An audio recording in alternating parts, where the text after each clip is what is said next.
Hello, everybody. I'm Robert Franz, music director of your Windsor Symphony Orchestra, and I am so excited to have with me the composer, the violinist, the educator, the activist, the person around town, Miss Jessie Montgomery. Welcome, Jessie. Hello, Robert. It's so good to see you again.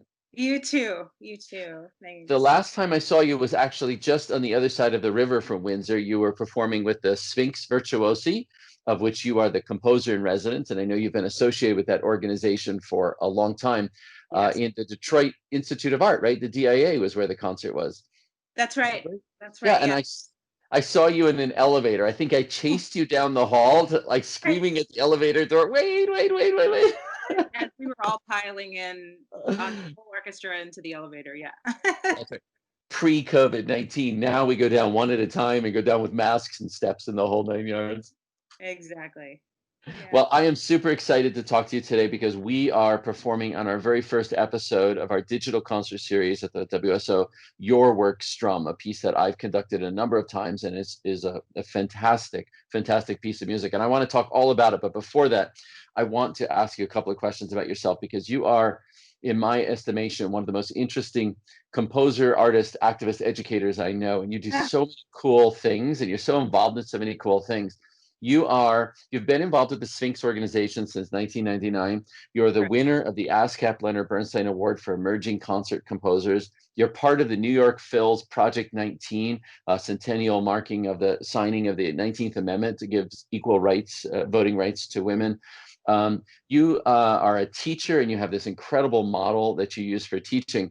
I'm really curious to know, to get started, how all of these elements, the different sides of Jessie Montgomery, sort of fit together. Do you get up in the morning and think, okay, today's project is going to be this area or that direction? Do they connect more organically? How does it work for you? Um, that's a great question. Yeah, I mean it could because different combinations of my interests and my activities will merge and intersect at different moments, right? Um, so I mean I really think of my composing and the way that I sort of the ideas that I draw upon, which may sometimes be historical contexts, and then sometimes purely musical and image-based contexts. But I do spend a great deal of time, like before even composing a piece, thinking about like which elements of either of those things or how they come together. I want to, how I want to bring that to my composing. But like participating in a lot, I mean, especially now, participating in these online discussions and interviews and um, having a moment to talk through and reflect on on the current times has been actually really active and really a great opportunity for myself and I think for everyone to sort of just be really present in the moment and it does yeah right now it's caused me to sort of reframe how I do my work and sort of which direction to pull things in. Tell So me in what ways, because I know that you come from a family of activism and that this has been a part of your DNA since you grew up in the Lower East Side. And I'm curious to know, with all that's going on in the world right now, what concerns and opportunities, sort of the two sides of the fence that you have seen for yourself in terms of how you think about your art and your place in the world. to be honest with you, it's really now coming into focus in terms of how I'll teach. I'll be doing a lot more teaching in the fall. Um, and I really feel that education is a form of of advocacy and activism, and my mother's also a teacher. My aunt had a career as a teacher, and the sort of it's really is I consider it a highly like the noble profession of teaching.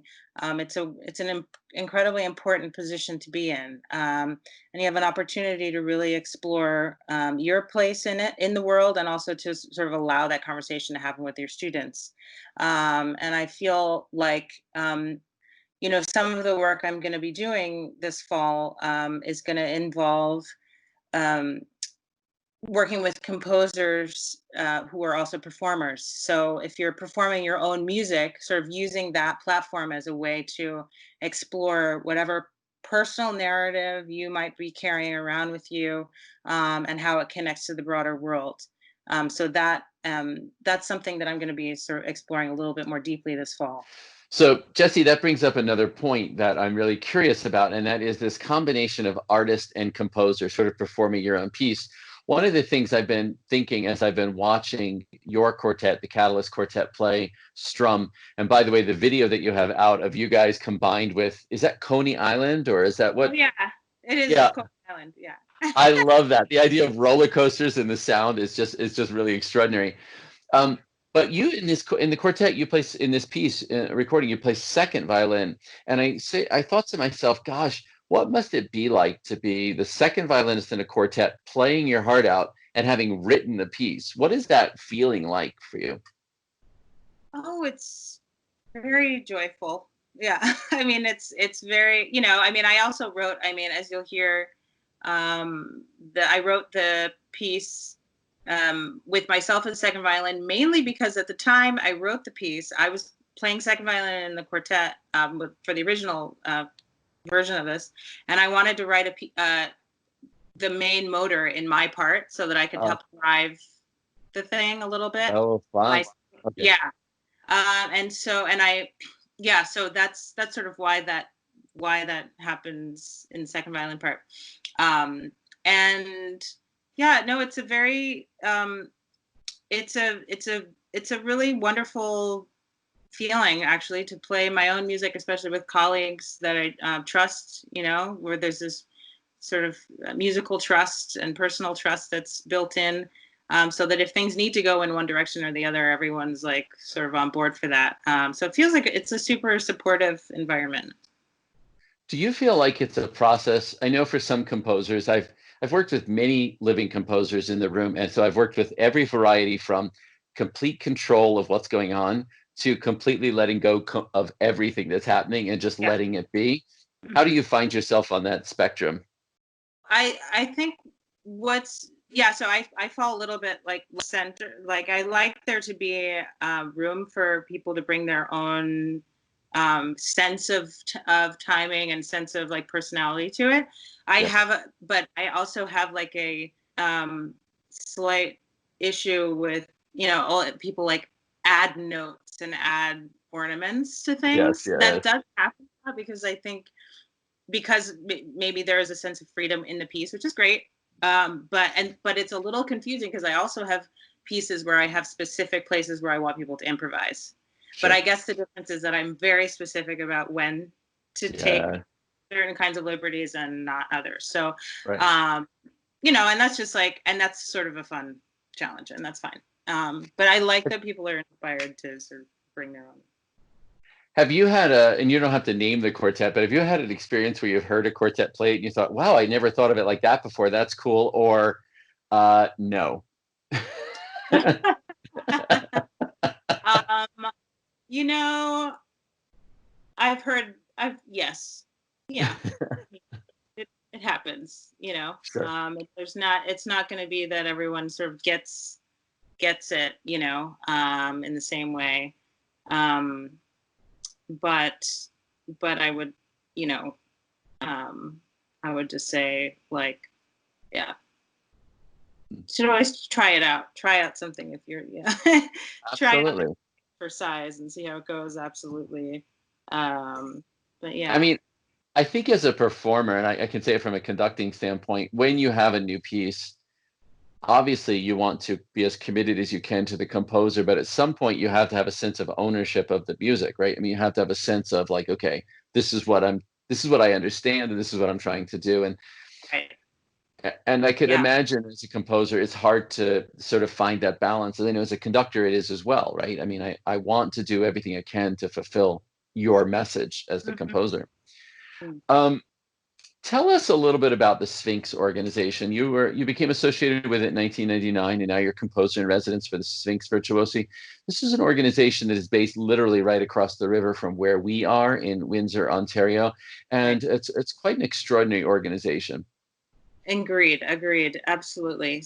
Sphinx has been a tremendous support of my career over the many years, and including that. And I think this, I'm going to update my bio this week, but including having I've received their Sphinx Medal of Excellence, which is the highest honor that they give, and we were luckily able to go to their celebrations in at the Supreme Court in early March. It was the first 2 days of March, and first Oh, few days wow. able to do this beautiful ceremony that is really an expression of full expression of their mission, which is to support the careers of Black and Latinx musicians, and they've done such amazing work in that field, and bringing certain artists to the fore, and into the classical music realm in a way that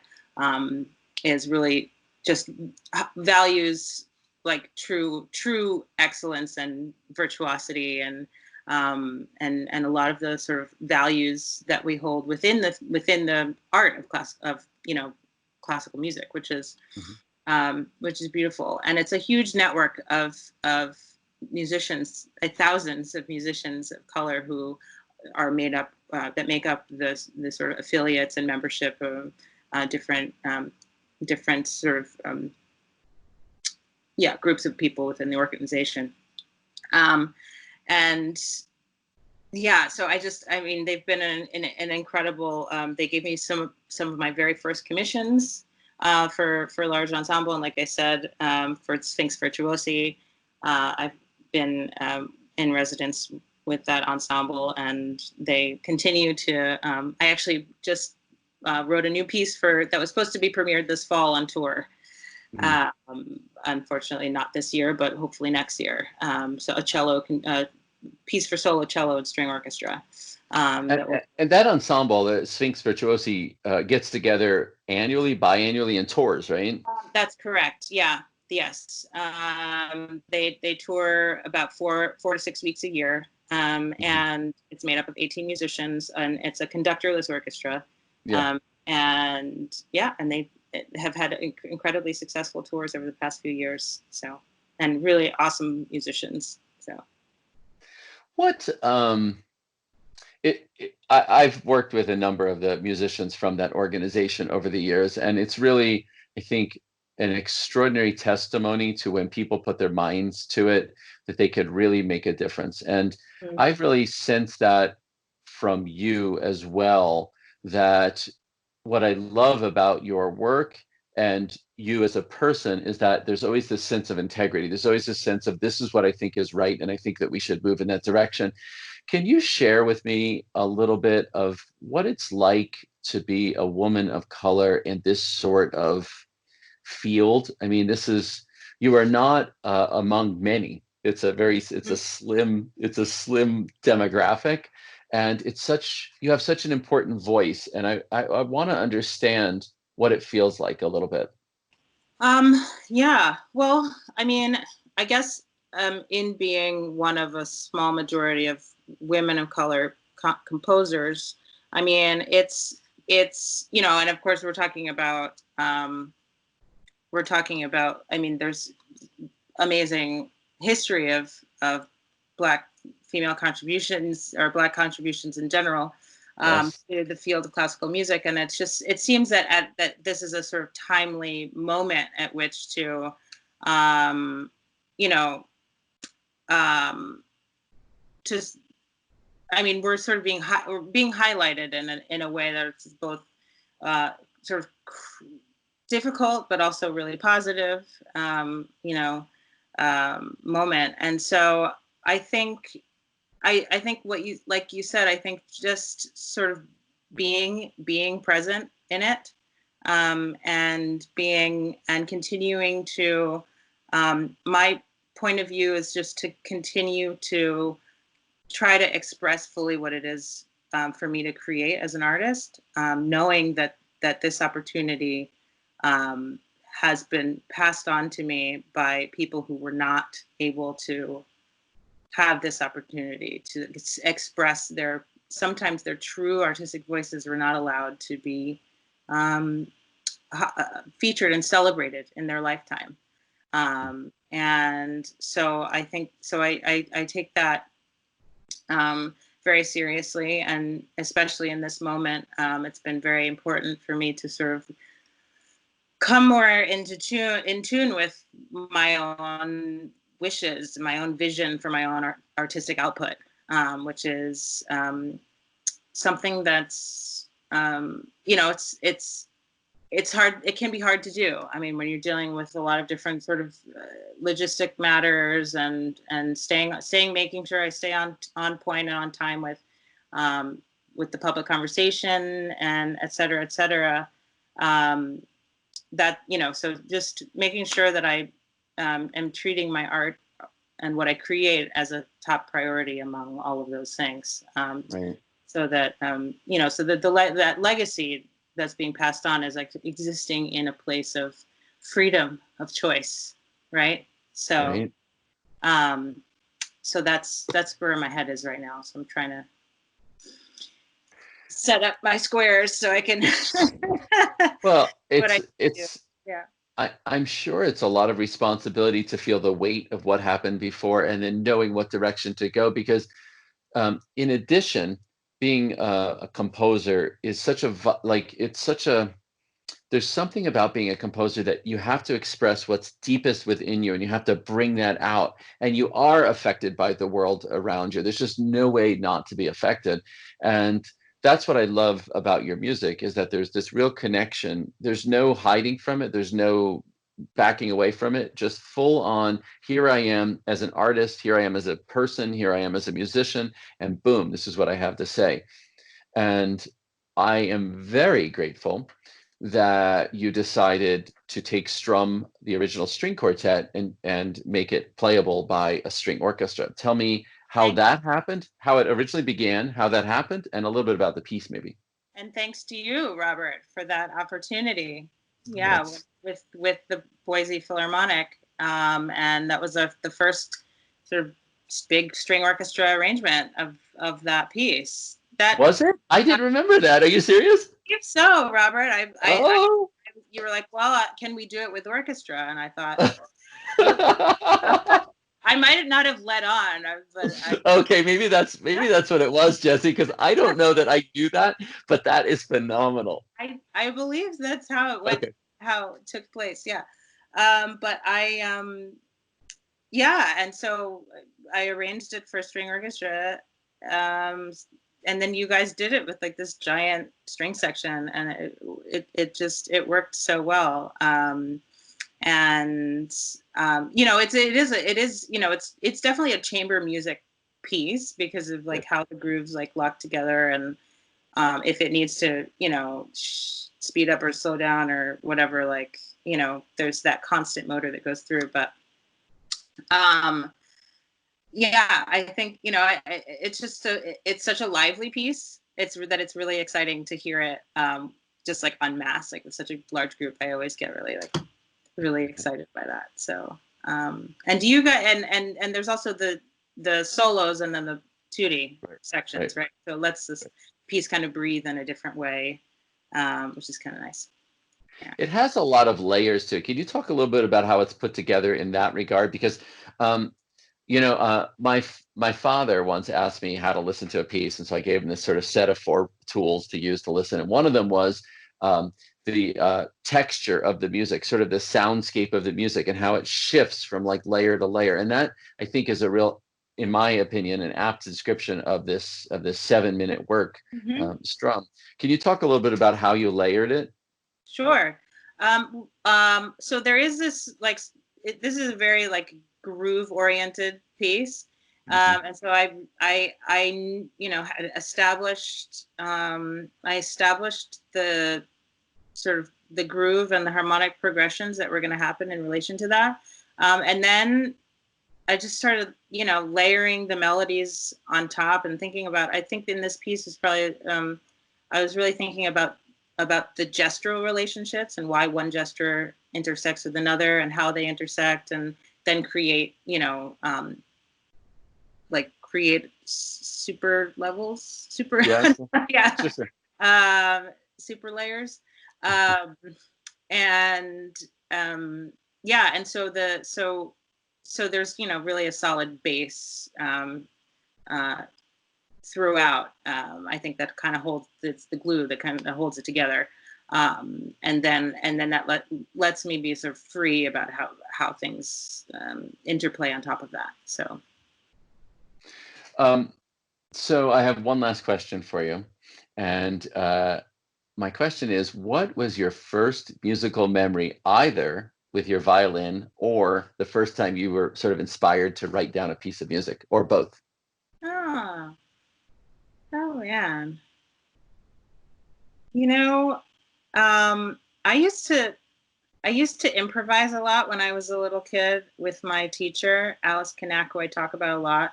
And she's inspired a lot of the ways that I think about improvisation and teaching improvisation, hugely.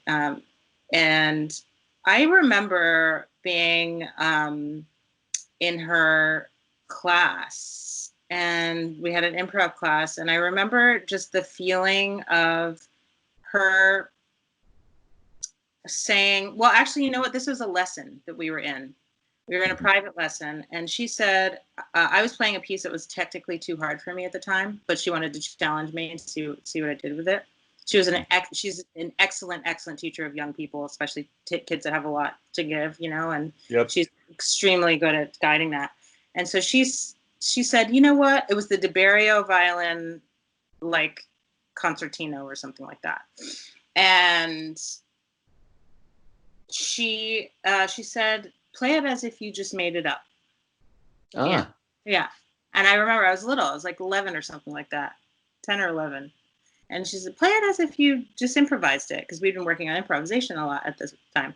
And I did, and I just played. And I just remember the feel. I was like, oh, this is a connect. I think I remember that was like a connection, like between my insides and the violin. I see. I Yeah. remember that feeling of like, oh, and then all of the technical stuff started to happen. I was getting up and down the instrument as needed, and yeah, and it just came from a completely different part of my sense of self. And I thought, wow.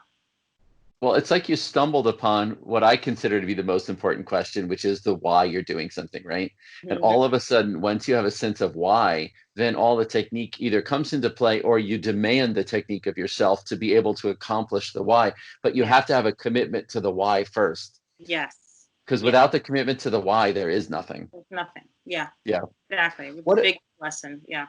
what about composing? What was the first piece that you composed that someone else played?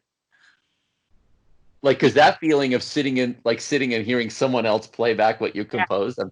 Yes. That was, I wrote a little piano trio, I think, for my Mhm. composition class one day, and I think it was Uh-huh. like really not good. I don't remember that piece. I do the first piece that I remember like having that experience, and I was a string quartet. It was Mm, a string quartet that I wrote that sounded a lot like Dvorak, because I yeah. loved Dvorak. I was like 11, and I was like, yeah. So I wrote this 3-movement work for string quartet, and I remember the piece very well. I remember all of the themes. I remember it was my best friends who were playing it, and they were like really good, and and Uh, and it was great.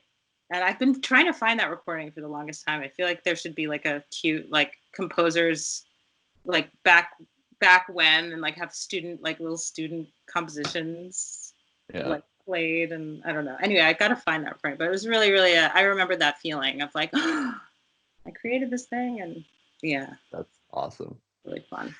Well, Jessie Montgomery, thank you so much for joining me, and we look forward to performing and hearing Strum. Amazing. Thank you, Robert. Absolutely.